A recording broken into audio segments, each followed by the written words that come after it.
lo digo a propósito de Azula, el conservatismo ofrece la historia nacional. Para el ministro Azula, la independencia no se puede entender como la guerra contra una metrópoli enemiga, sino como obra ejecutada por los herederos de la misma sangre. La independencia fue una lucha fratricida que, sin embargo, no repudió, sino que acogió las libertades cristianas. Gracias a este pensamiento común es posible la unidad ahora más fuerte de los pueblos hispánicos. Es posible hablar de las Españas, de las patrias diversas pero unidas por sus bases. A España como madre le pertenece la gloria, la creación y el orgullo de ver naciones soberanas pero ligadas amorosamente a vuestra bandera. España ha ganado en eternidad lo que perdió en poderes efímeros.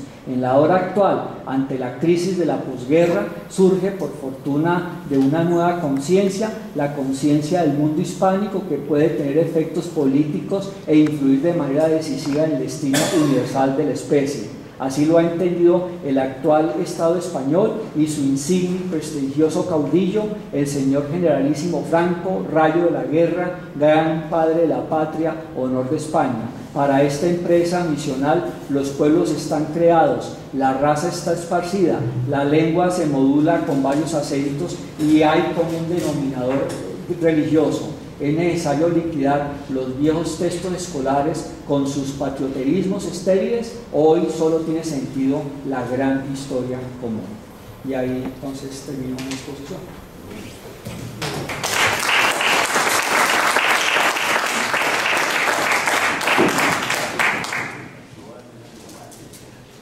Vamos entonces a dar lugar a las preguntas. Si alguien tiene alguna pregunta que hacerle al profesor González.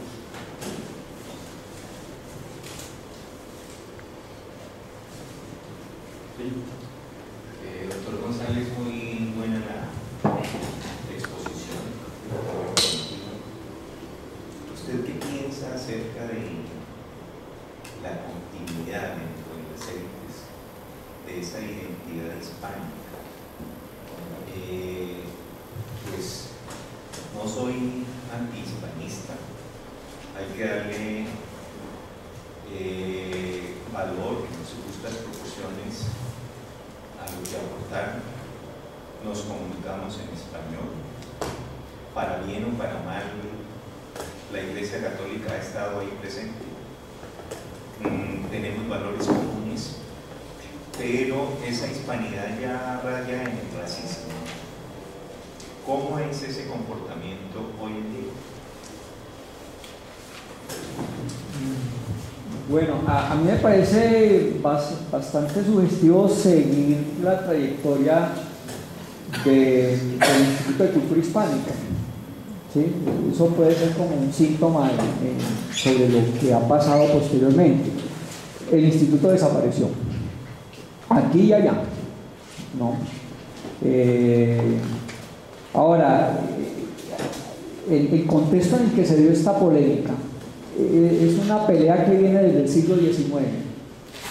Uno de los fundadores de la academia, que fue don José María Vergara y Vergara, mantuvo una polémica muy fuerte con Murillo Toro en torno a si nosotros deberíamos ser continuadores de la tradición hispana o no.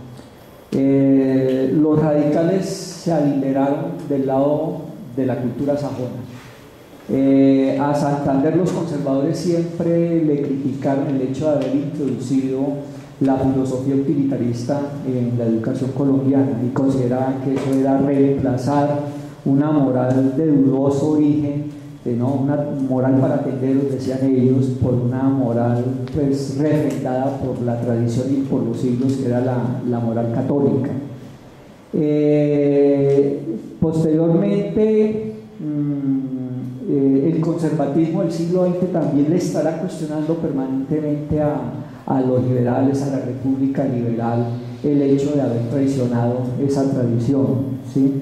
A mí me parece que hoy en día esa separación en torno a la herencia cultural, si deberíamos mantener esa herencia española, a mí me parece que hoy en día ya no está solo como al orden del día. Yo creo que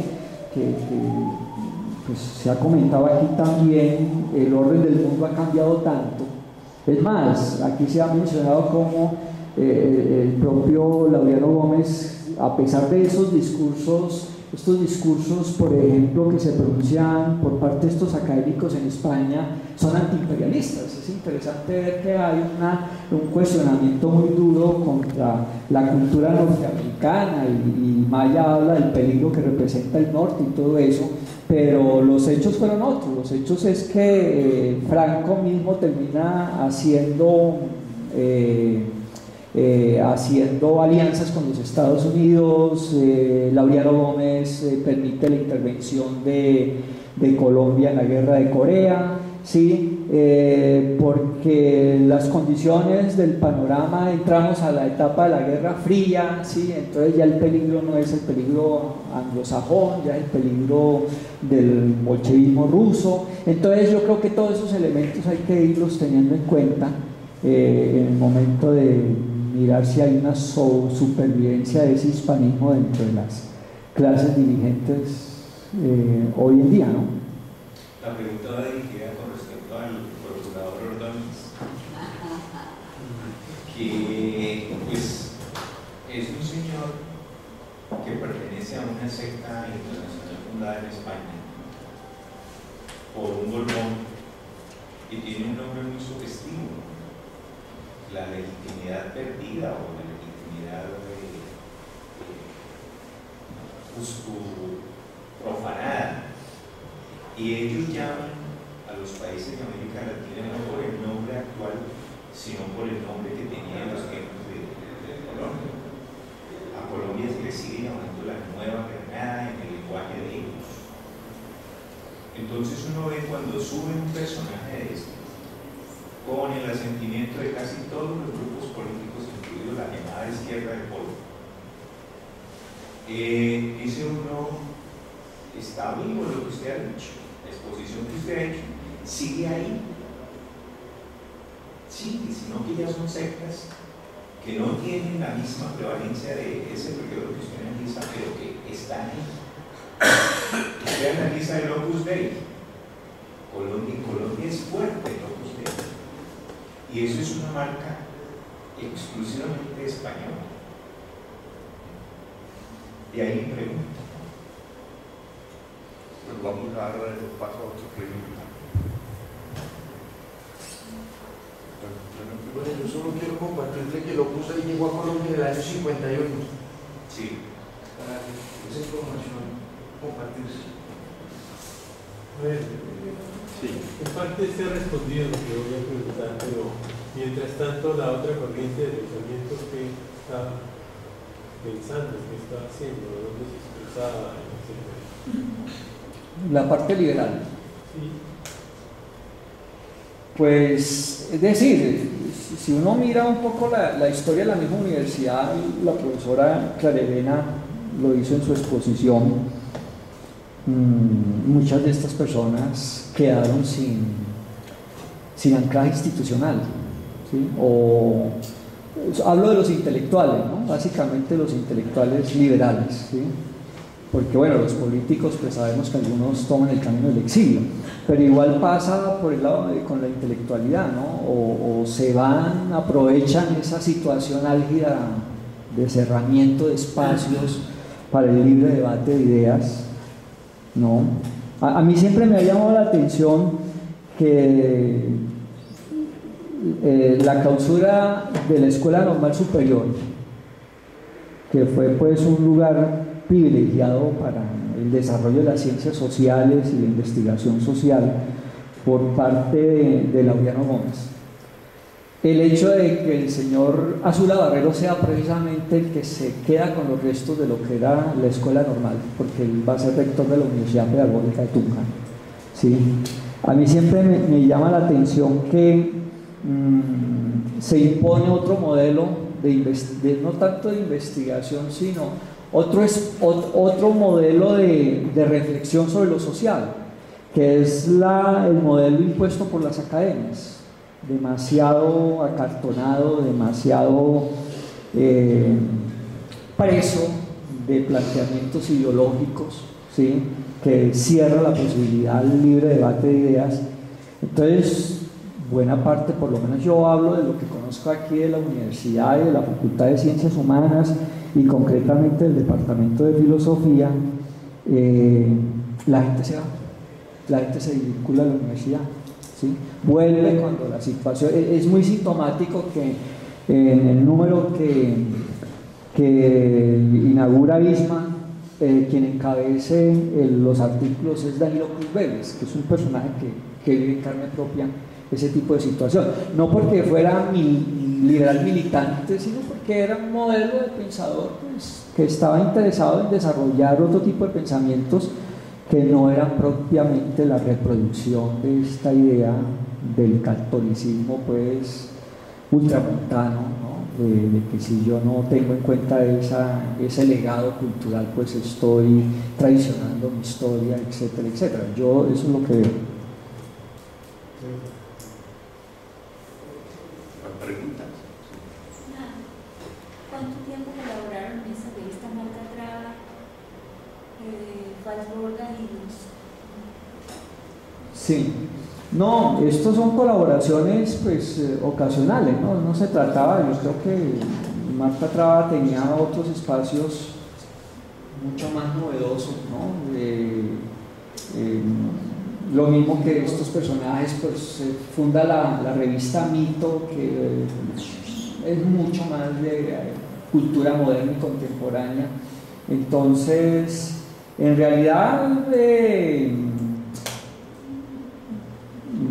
aunque el nuevo director, el último director de la revista es Pedro Gómez Valderrama, sin embargo uno todavía encuentra en la revista el cubrimiento del encuentro de intelectuales católicos que fue saboteado por los nadaístas, ¿no? Y esos intelectuales católicos pues todavía están manejando ese discurso que vimos aquí, ¿sí? Entonces yo creo que a estos personajes les interesaba más bien abrirse a otro tipo de publicación, ¿no? Porque para mí ahí todavía se refleja toda el acuerdo entre los partidos en la idea de que la ideología del uno y la ideología del otro pues tenían que estar como en equilibrio en la presentación de los textos.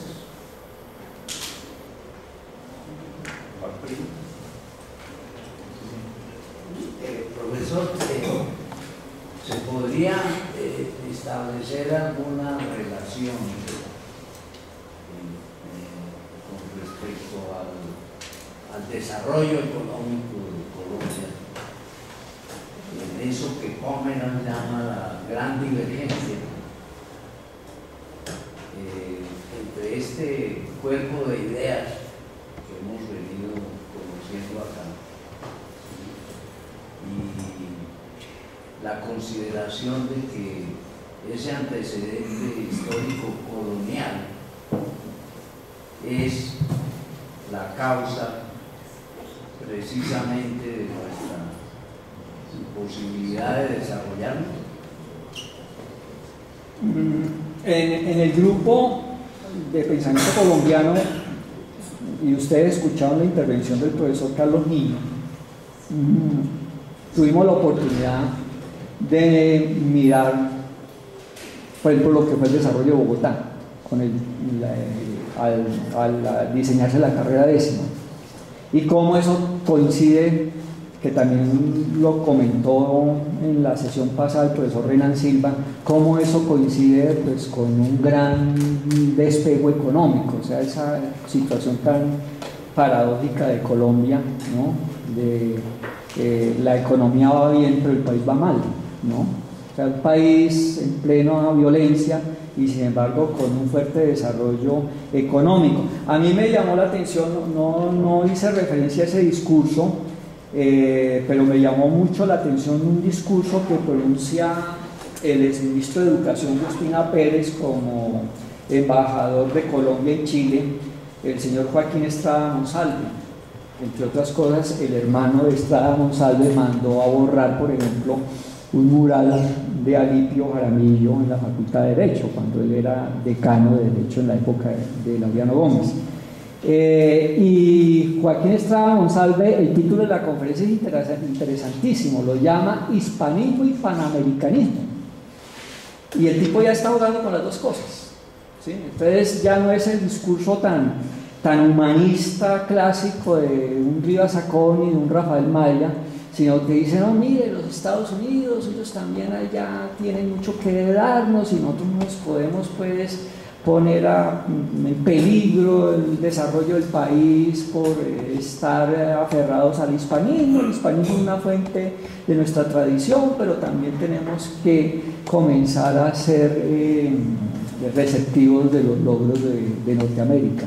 Entonces, a mí me parece que estos personajes, también la fuerza de las circunstancias los llevó, al menos algunos de ellos, a ir modificando sus puntos de vista, ¿no? Yo sí, por ejemplo, dentro del proyecto del Instituto de Cultura Hispánica en España se produce una polémica entre los falangistas y los franquistas, ¿sí? Porque Franco ya está como también en la idea de hacer del Instituto de Cultura Hispánica más una embajada cultural de España ante el mundo que como revivir, como era la propuesta falangista, el ideal de imperio que se había perdido, que pues de pronto podía, aprovechando la coyuntura, que eso lo menciona muy claramente Azula Barrera en su discurso, aprovechar la coyuntura de la posguerra, donde supuestamente las potencias estaban debilitadas y era el momento en que España podría intervenir y ganar el espacio que se había perdido. En realidad, pues, yo creo que esta gente intentó manejar las dos cosas, ¿no? Intentó manejar las dos cosas. El mismo Laureano Gómez, por su formación de ingeniero, pues era un personaje y eso también lo reseñan varios discursos, ¿no? La cantidad de obras públicas que el gobierno de Laureano Gómez se dedica a financiar. O sea, no es gratuito que el desarrollo económico que se vive en ese momento en el país, ¿sí? Corresponda a ese desarrollo de infraestructura. Entonces yo no veo que... De pronto era un discurso que lo tenían que mover, supongo yo, para justificar todavía la exclusión del liberalismo.